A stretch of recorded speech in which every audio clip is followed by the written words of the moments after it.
How to open Chase Bank account online. So the very first thing you want to do is to head over to any of the web browser. In the search bar, search for Chase Bank account sign up. Head over to the very first site. It will land you on the official page of Chase. Now tap on sign in at the top right corner. Well, as you're looking forward on how to create your account, tap on not enroll, sign up now.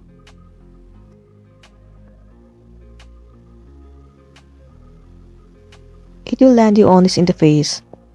Now, in order to create your account, you need to fill up some of your detailed informations. First of all, you need to search for which type of account that you want to create, and then enter your account card or application number. Enter your social security number, and then you need to create a username for your account. Now, if you tap on next, your account will be created successfully, and you'll be good to go. So that's it, and this was a tutorial video on how to create Chase Bank account online. I really hope this video is going to be helpful for you. Thank you for watching it till the end.